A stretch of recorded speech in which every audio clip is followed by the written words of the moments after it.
उस डरावनी रात को कभी नहीं भूल सकता, जिस रात मैंने मेरा सबसे अच्छा दोस्त खो दिया। सूरज पाटिल नाम था उसका। सूरज और मैं बचपन से एक दूसरे के साथ थे। दोस्त कम भाई ज्यादा था वो मेरा।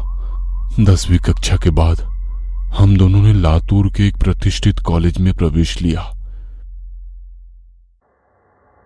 हमारे लिए लातूर शहर अनजान था, पर कुछ ही दिनों में हम उस शहर का चप्पा चप्पा जान गए, क्योंकि सूरज और मैं दिन भर शहर में बाइक पर घुमा करते थे।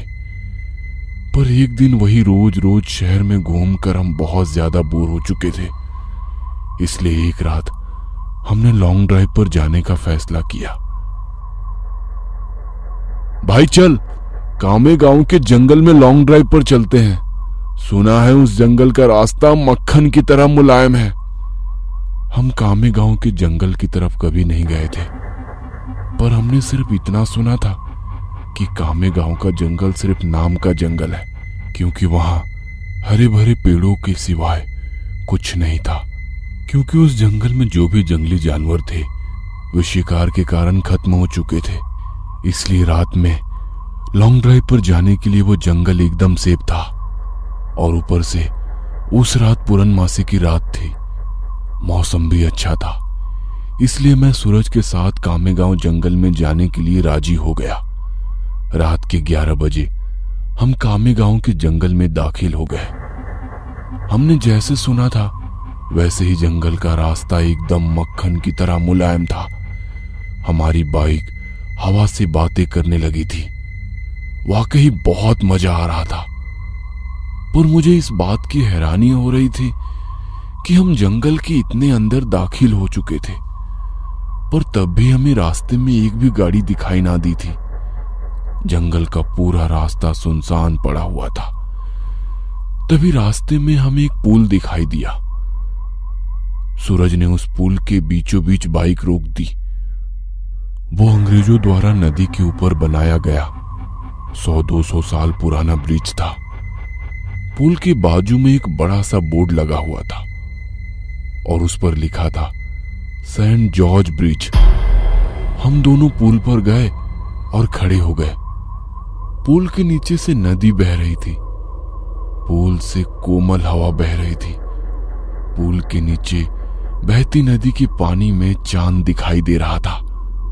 माहौल बहुत खुशगवार था, लेकिन इतने में दूर कहीं जंगल में से एक भेड़िए की रोने की आवाज आई।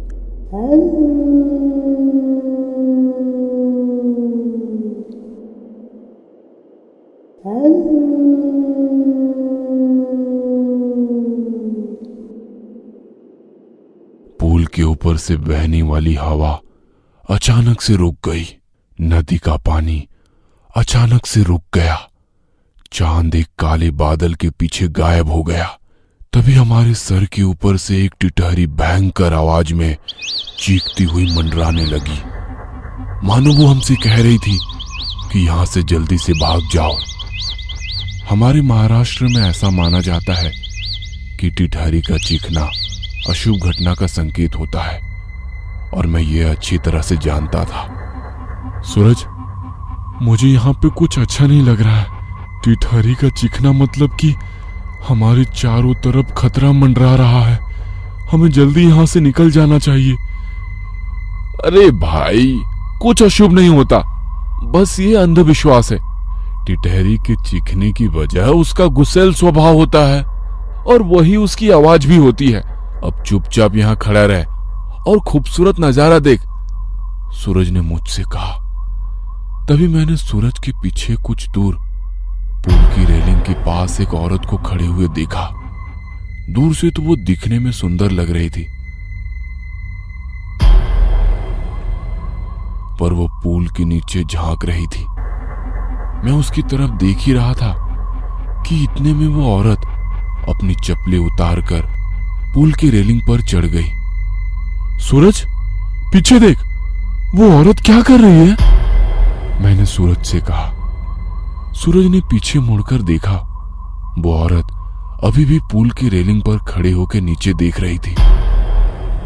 भाई, वो खुदकुशी करने की कोशिश कर रही है। सूरज ने मुझसे कहा। खुदकुशी, ये शब्द सुनकर मेरे हाथ पैर डर से कांपने लगे, क्योंकि जब मैं एक बच्चा था तब मेरे दादाजी ने खुद को फांसी लगाकर खुदकुशी कर ली थी, और वो मैं ही था जिसने उन्हें सबसे पहले फांसी पर लटकते हुए देखा था।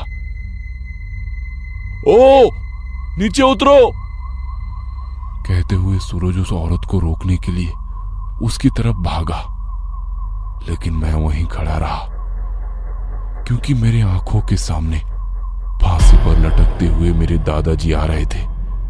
उनकी बाहर निकली हुई आंखें और मुंह में से बाहर निकली हुई जीभ और फांसी पे हवा की वजह से झूलती हुई उनकी लाश, वह सब मेरे आंखों के सामने आ रहा था। ओ चाची, नीचे उतरो, सूरज और जोर से चिल्लाया। सूरज की आवाज सुनकर मैं अपने होश में आया।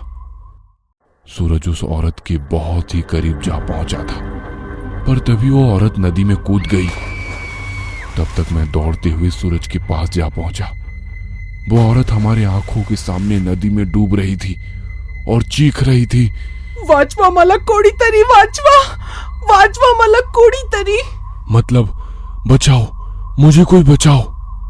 पर हम सिर्फ उसे डूबते हुए देख रहे थे, क्योंकि हम दोनों बहुत ज्यादा डर गए थे।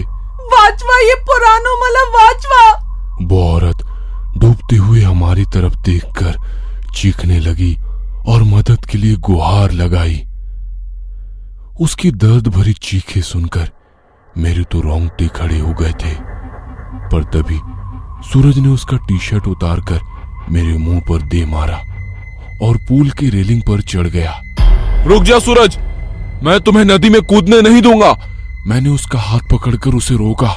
मुझे छोड़, मैं उस औरत को ऐसे मरने के लिए नहीं छोड़ सकता, उसने मुझसे कहा, और मेरे हाथ से अपना हाथ छुड़ाकर वो भी नदी में कूद गया। सूरज नदी में कूदते ही उसने अपने आसपास देखा, पर उसे वो औरत कहीं भी दिखाई नहीं दे रही थी। उसने सोचा कि वो डूब चुकी होगी, इसलिए उसने गहरी सांसें ली और पानी के अंदर डुबकी लगाई। कुछ देर बाद वो नदी की सतह पर आया। मिली क्या? मैंने चिल्लाकर उसे पूछा।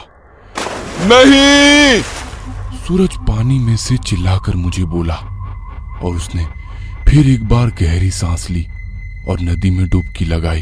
देवा, सापड़ू तेरे तीबाई। मैंने आंखें बंद करके भगवान से प्रार्थना की, और जब मैंने अपनी आंखें खोली तो मुझे एहसास हुआ कि मेरी दाहिनी ओर कोई है।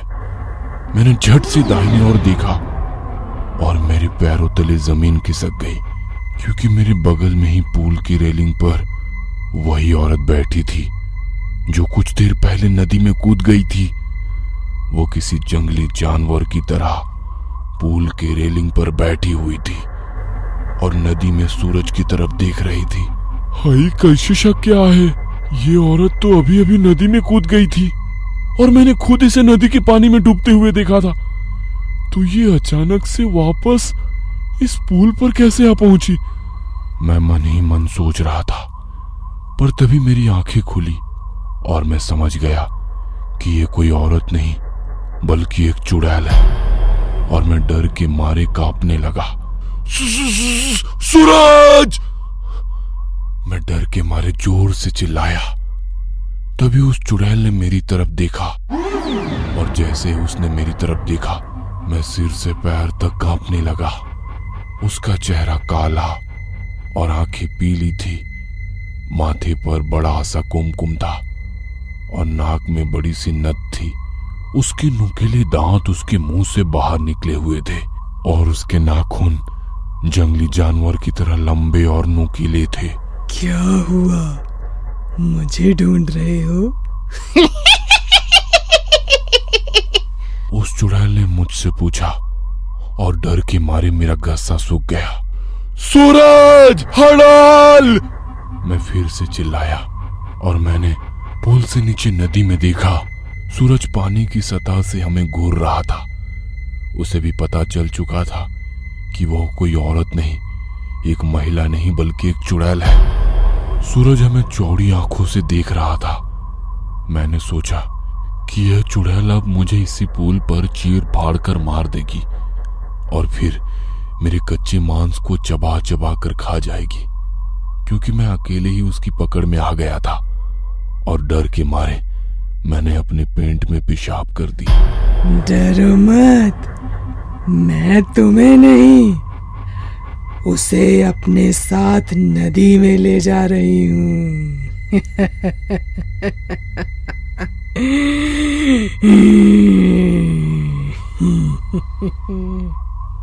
उसने मुझे नदी में तैरते सूरज की ओर इशारा करते हुए कहा।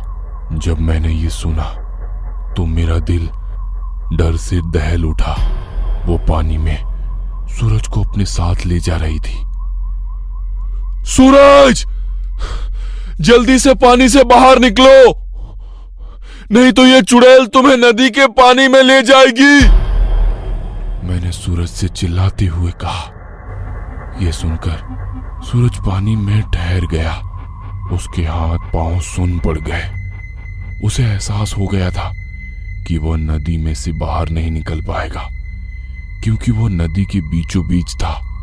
वो काफी डर गया था। भाई, मुझे बचाओ, सूरज ने मुझसे विनती की। ये सुनकर चुड़ैल मेरी तरफ देखकर मुस्कुराई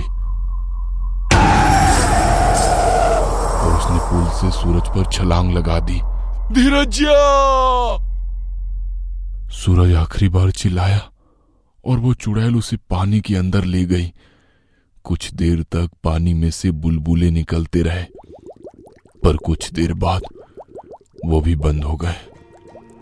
मैं आंखें फाड़ फाड़ कर नदी के पानी में देख रहा था और सूरज को पुकारता रहा, पर इतने में मुझे नदी के पानी में खून दिखाई दिया।